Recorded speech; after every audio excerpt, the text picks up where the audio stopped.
Friends, welcome back to my channel. Friends, Bharat को अगर आप किलों का देश कहें तो कहना कुछ गलत नहीं होगा, क्योंकि हमारे देश भारत में कई सारे फोर्ट मौजूद हैं जो सैकड़ों सालों से आज तक मजबूती के साथ खड़े हुए हैं। ऐसा ही एक किला राजस्थान राज्य में स्थित है, जिसे मेहरानगढ़ दुर्ग के नाम से जाना जाता है। तो चलिए फ्रेंड्स, हमारे साथ घूमिए इस फोर्ट को और जानिए इसके बारे में कुछ रोचक बातें। मेहरानगढ़ फोर्ट राजस्थान राज्य के जोधपुर जिले में स्थित है। जोधपुर के लगभग सभी घर ब्लू कलर से रंगे होने के कारण इसे ब्लू सिटी के नाम से भी जाना जाता है। 15वीं शताब्दी में इस किले की नींव वहाँ के राजा राव जोधा द्वारा रखी गई थी, लेकिन इसका निर्माण कार्य महाराजा जसवंत सिंह ने पूर्ण करवाया। राठौर वंश के लिए सूर्य सभी देवताओं में सर्वोच्च थे, इसलिए उन्होंने इस किले का नाम मेहरगढ़ रखा। एक ऐसा नाम जो दो शब्दों से मिलकर बना है, मेहर जिसका अर्थ है सूर्य और गढ़ जिसका अर्थ है किला। स्थानीय लोग धीरे धीरे अपने स्थानीय उच्चारण में मेहरगढ़ को मेहरानगढ़ कहने लगे, जिसकी वजह से इसका नाम ये पड़ा। जब मंडौर के शासक राव जोधा ने अपनी राजधानी को जोधपुर में एक सुरक्षित और ऊंचे स्थान पर स्थानांतरित करने का फैसला किया, तो उन्होंने सन 1459 ईस्वी में चिड़िया टूक नामक पहाड़ी पर इस विशाल किले की नींव रखी। किले की आधारशिला एक महिला ऋषि करणी माता ने रखी थी। किले में प्रवेश करने के लिए आपको इसके मुख्य प्रवेश द्वार जोधा की पोल में से होकर जाना पड़ता है। गेट के बाईं तरफ ही टिकट काउंटर है, जहां से आपको टिकट लेना पड़ता है। उसके बाद ही आपको इसमें अंदर जाने दिया जाता है। यहाँ साइड में ही लिफ्ट की व्यवस्था की गई है, जिसके द्वारा आप सीधे महल तक पहुँच सकते हैं। इसके लिए आपको एक्स्ट्रा चार्ज देना पड़ता है, नहीं तो फिर आपको चढ़कर ऊपर जाना पड़ता है। इस किले के कई सारे उपनाम हैं, जैसे कागमुखीगढ़, सूर्यगढ़, चिंतामणि, मयूर ध्वजगढ़ इत्यादि। थोड़ा आगे चलने पर आपको दाएं हाथ पर एक कब्र दिखाई देती है, जो शहीद भूरे खां की कब्र है, जिन्होंने एक युद्ध में अपने प्राण त्याग दिए थे। आगे चलने पर आपको कई सारे गेट में से होकर जाना पड़ता है। इस किले में कुल 7 दरवाजे हैं, जो विभिन्न शासकों द्वारा बनवाए गए थे, जिनमें प्रमुख द्वारों में जयपोल या विजय का द्वार, जिसका निर्माण महाराजा मानसिंह ने 1806 ईस्वी में जयपुर और बीकानेर पर युद्ध में मिली जीत की खुशी में करवाया था। दंडकग्र पोल, जिसे आज भी तोपों से की जाने वाली बमबारी का डर लगा रहता है। अगला है फतेह पोल, जिसका निर्माण 1707 ईस्वी में मुगलों पर मिली जीत की खुशी में किया गया था। मेहरानगढ़ दुर्ग का निर्माण राव जोधा ने सन 1459 ईस्वी में शुरू करवाया, इसलिए इसे राव जोधा जी का फालसा भी कहा जाता है। समय के साथ साथ कई सारे शासकों ने इस किले का निर्माण को पूर्ण करवाया और इस किले के अंदर कई सारे महल बनवाए। आगे चलने पर एक और द्वार आता है, जिसे लोह पोल के नाम से जाना जाता है, जो किले के परिसर के मुख्य भाग में बना हुआ है। इसके बाईं तरफ ही रानियों के हाथों के निशान हैं, जो सन 1843 ईस्वी में अपने पति महाराजा मानसिंह के अंतिम संस्कार के बाद सती हुई थी, इसलिए इन्हें सती के हाथ कहा जाता है। इस दरवाजे से आगे चलने पर हमें बाईं तरफ 2 बड़े बड़े मटके दिखाई देते हैं। आगे चलने पर आपको महलों की खूबसूरत और आकर्षक झलक दिखाई देती है।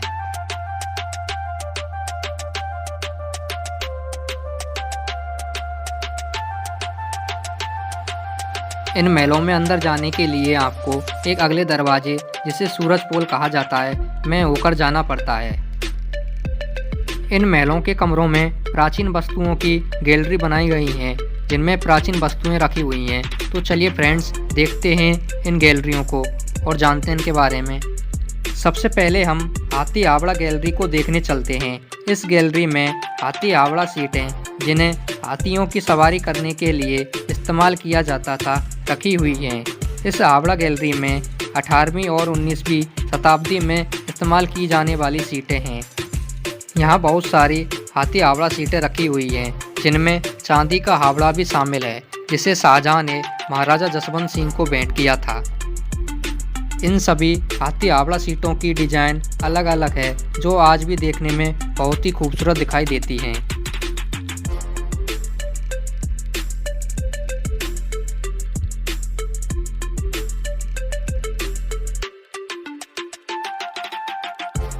इसके बाद फ्रेंड्स अगली गैलरी देखने चलते हैं, वो है पालकी खाना गैलरी। इस पालकी खाना गैलरी में प्राचीन समय में उपयोग की जाने वाली पालकियों का एक शानदार संग्रह किया गया है। इन पालकियों का उपयोग प्राचीन समय में रानियों और राजकुमारियों को एक जगह से दूसरी जगह ले जाने के लिए किया जाता था। रखी हुई हैं जिनमें पिंजस, ढकी हुई पालकी और रजत खासा कमल के आकार की पालकी शामिल हैं।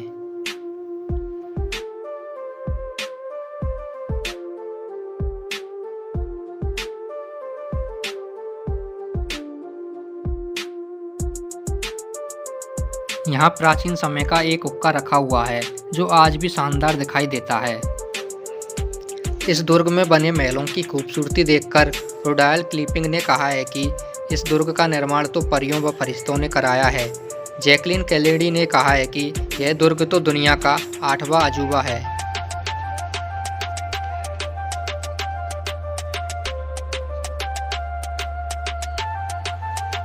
फ्रेंड्स अगली गैलरी देखने चलते हैं। यहाँ पर प्राचीन वस्तुओं का संग्रह किया गया है, जिसमें एक बहुत ही खूबसूरत लकड़ी का बना हुआ तोरण मोड़ रखा हुआ है जो बहुत ही खूबसूरत दिखाई देता है। यहाँ पर उस समय के शासकों द्वारा उपयोग में ली जाने वाली विभिन्न तरह की डिजाइनों की तलवारें मौजूद हैं।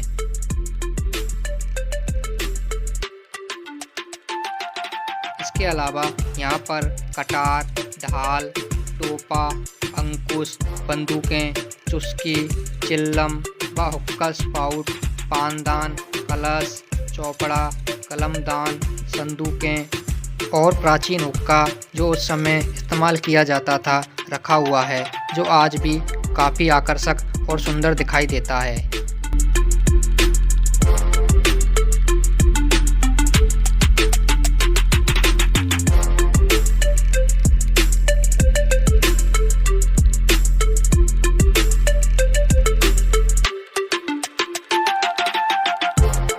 यहाँ पर गणगौर माता की एक प्राचीन मूर्ति रखी हुई है। इसकी सुहागन महिलाएं अपनी पति की दीर्घायु के लिए पूजा करती थी और यहाँ पर प्राचीन समय का लोहे से बना हुआ ताला और चाबी रखे हुए हैं। इसके अलावा यहाँ पर प्राचीन समय में इस्तेमाल किए जाने वाले सिक्कों का संग्रह किया गया है, जिनमें मारवाड़ के सिक्के, ईस्ट इंडिया कंपनी के सिक्के रखे हुए हैं और यहाँ पर प्राचीन समय की बंदूकें रखी हुई हैं, जिसे आप देख सकते हैं। यहाँ पर एक बहुत ही खूबसूरत सोने की पालकी रखी हुई है, जिस पर सोने की परत चढ़ी हुई है। इसकी खूबसूरती देखने के बाद आप अपनी नज़र इससे नहीं हटा पाएंगे।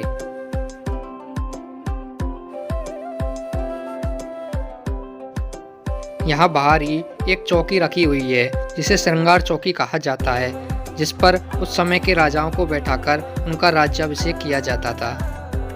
चलिए फ्रेंड्स अगली गैलरी देखते हैं, वो है पेंटिंग गैलरी, जहाँ पर मारवाड़ चित्र शैली से संबंधित बहुत सारी लघु चित्रों और कलाकृतियों का एक अच्छा संग्रह किया गया है, जहाँ पर इनको बनाने के लिए उपयोग में लिए जाने वाले कलरों का एक संग्रह किया गया है। यहाँ पर मारवाड़ चित्र शैली की बहुत सारी खूबसूरत पेंटिंग्स का संग्रह किया गया है, जैसा कि आप वीडियो में देख सकते हैं।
फ्रेंड्स इस महल में ऊपर चलने पर एक और गैलरी आती है, वो है कालीन और पर्दों की गैलरी, जहाँ पर प्राचीन समय में उपयोग में लिए जाने वाले कालीन और पर्दों का संग्रह किया गया है, जैसा कि आप इस वीडियो में देख सकते हैं।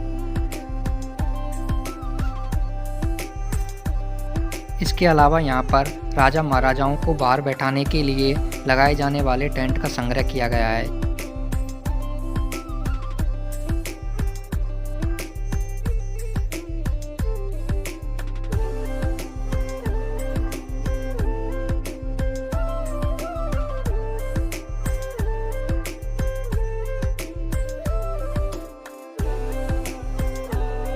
यहाँ पर उस समय राजा और महाराजाओं द्वारा पहने जाने वाले विभिन्न प्रकार के वस्त्र रखे हुए हैं, जिन्हें आप यहाँ देख सकते हैं।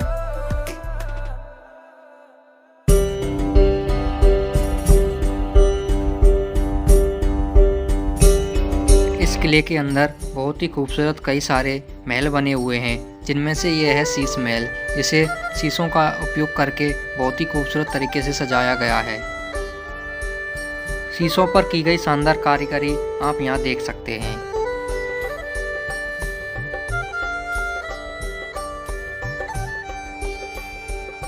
ऊपर चलने पर फ्रेंड्स एक और महल आता है, जिसे फूल महल के नाम से जाना जाता है।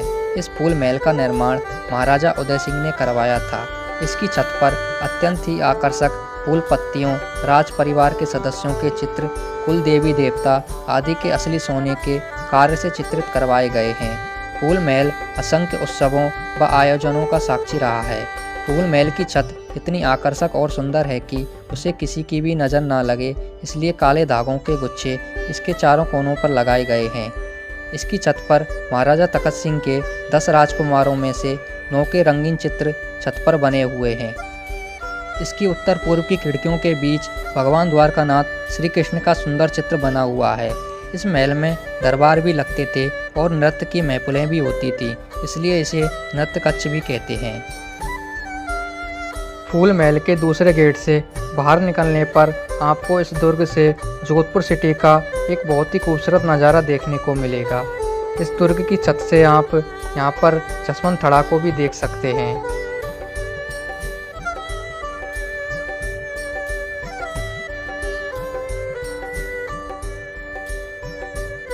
ऊपर चलने पर फ्रेंड्स एक और गैलरी आती है, जहाँ पर प्राचीन शस्त्र रखे हुए हैं।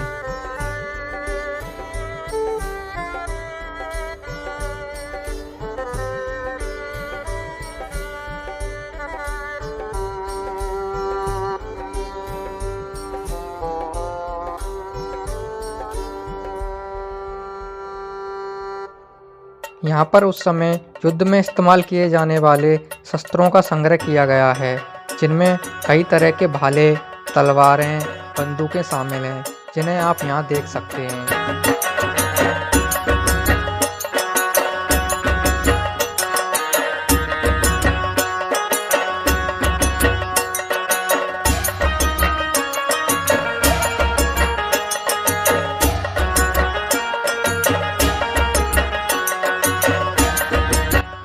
आगे चलने पर फ्रेंड्स एक और महल आता है, जिसे जोधपुर के अंतिम शासक महाराजा तखत सिंह ने बनवाया था। इसे वो अपने शयन कक्ष के लिए उपयोग करते थे, इसलिए इसे तख्त महल कहा जाता है।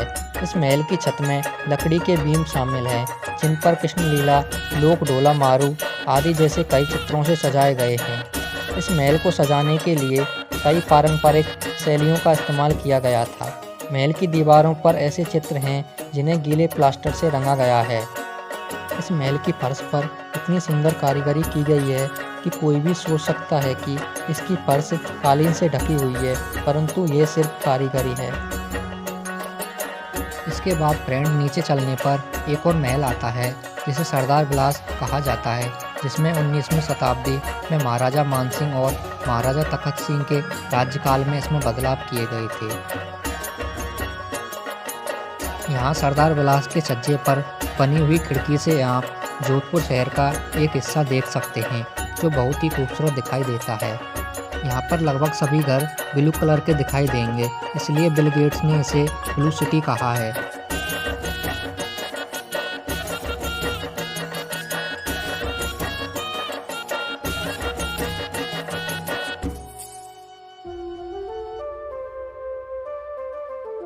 इस सरदार विलास में मारवाड़ की काष्ठकला, हाथी के दांत तथा लाख कला के सुंदर हस्तकला से निर्मित दरवाजों की जोड़ियां प्रदर्शित की गई हैं। 18वीं से 19वीं शताब्दी के सुंदर लघु हस्तकला से बने ये दरवाजे मारवाड़ की काष्ठकला के श्रेष्ठ प्रतीक हैं। आगे चलने पर फ्रेंड्स एक और महल आता है जिसे झांकी महल कहा जाता है। इस महल के बाहर वीर शिरोमणि दुर्गादास राठौर की एक बहुत ही खूबसूरत पेंटिंग लगी हुई है। इस झांकी महल में प्राचीन पालनों की एक पालना गैलरी बनाई गई है जिसमें विभिन्न डिजाइनों के पालने रखे हुए हैं, जिनमें पशु पक्षियों, परियों, जानवरों से सुशोभित आकृतियों के पालने शामिल हैं, जिन्हें आप यहाँ देख सकते हैं।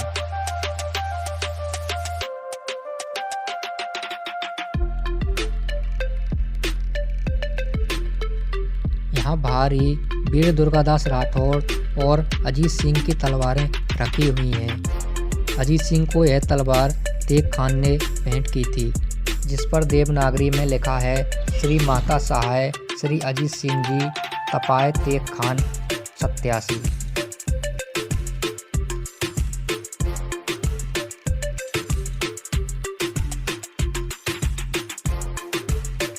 यहाँ से बाहर निकलने पर एक चौक आता है जहाँ से आप महलों के बाहर बनी हुई सुंदर और आकर्षक नक्काशी को देख सकते हैं।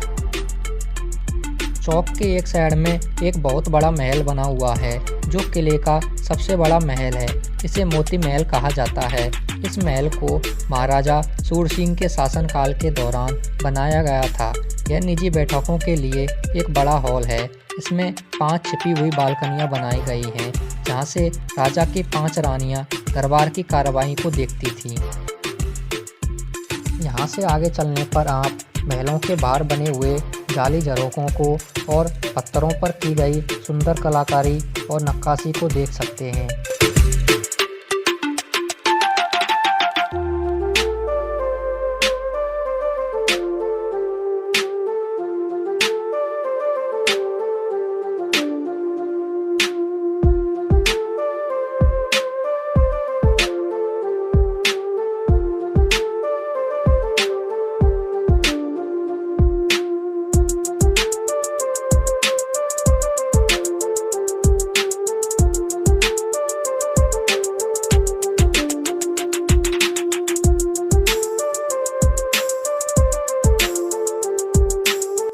दुर्ग में आगे चलने पर आपको कई सारे मंदिर दिखाई देंगे जो इस दुर्ग में बने हुए हैं।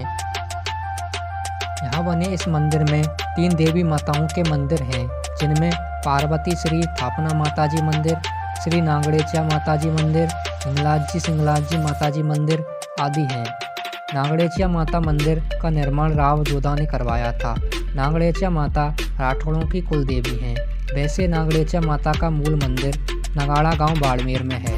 मंदिर में माताओं के दर्शन करने के बाद फ्रेंड्स, महल से बाहर निकलने के बाद अब हम चलते हैं इस दुर्ग की दीवारों पर बनी छत पर रखी हुई तोपों को देखने। इस दुर्ग की छतों पर बहुत सारी तोपें रखी हुई हैं, तो चलिए फ्रेंड्स उन तोपों को देखते हैं। दुर्ग में पीछे की ओर चलने पर आपको लेफ्ट साइड में प्राचीन समय की 2 बड़ी बड़ी कढ़ाइयाँ रखी हुई दिखाई देंगी। दुर्ग में आगे चलने पर आपको एक पार्क दिखाई देगा जो वर्तमान समय में बनवाया गया है। इसे देखकर ऐसा लगेगा कि आप किसी दुर्ग में नहीं बल्कि एक पार्क में टहल रहे हैं। छत पर पहुंचने के लिए एक रैंप बनाया गया है जिस पर चलकर आप इसकी छत पर पहुंचते हैं। छत पर पहुंचने के बाद आपको यहां पर कई सारी तोपें रखी हुई दिखाई देंगी। प्रमुख तोपों में यहाँ किलकिला तोप, शंभू बाण, गजनी, गजक, गुब्बार, जमजमा, कड़क बिजली, धुरडानी तोप आदि मौजूद हैं। ये सभी तोपों के नाम हैं फ्रेंड्स। यहाँ छत से फ्रेंड्स आपको उम्मेद भवन पैलेस भी दिखाई देगा और आप यहाँ से जोधपुर का एक खूबसूरत नज़ारा भी देख सकते हैं। आपको बता दूं फ्रेंड्स, किलकिला तोप का निर्माण महाराजा अजीत सिंह ने अपने शासनकाल के दौरान करवाया था, जो यहाँ पर आज भी रखी हुई है। जब राव जोधा जोधपुर के शासक थे तो उन्होंने दुर्ग में एक मंदिर बनवाया, वो है माता चामुंडा का मंदिर।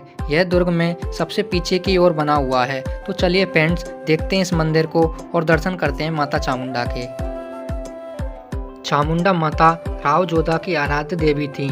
राव जोधा ने चामुंडा माता की बहुत पूजा की थी, इसलिए वे अपने पिछले राज्य मंडोर से उनकी मूर्ति को यहाँ लाए थे और मूर्ति को किले में स्थापित किया और उनका एक मंदिर बनवाया।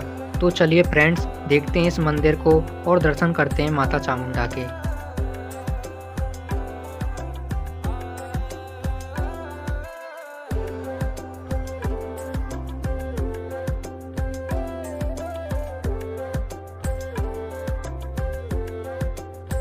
आपको बता दूं फ्रेंड्स, यहाँ मेहरानगढ़ दुखांतिका भी हुई थी। वह यूँ कि 30 सितंबर 2008 को नवरात्रा के पहले दिन पूजा करने के लिए मंदिर परिसर में श्रद्धालुओं की बहुत अधिक भीड़ एकत्रित थी। अचानक ही भगदड़ मच गई और देखते ही देखते मरने वालों का आंकड़ा 2 से 16 हो गया। इस दुखद घटना को दुखांतिका कहते हैं क्योंकि यह घटना मेहरानगढ़ दुर्ग में हुई थी, इसलिए इस घटना को मेहरानगढ़ दुखांतिका कहा जाता है।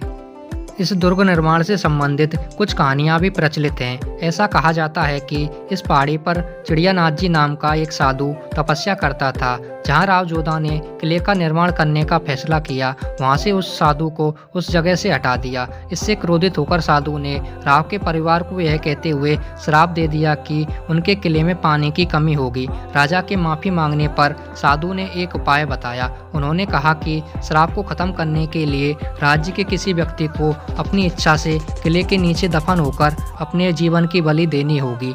बदले में कहा गया कि उस आदमी के परिवार और वंशजों की देखभाल की जाएगी और राठौरों द्वारा मुआवजा दिया जाएगा।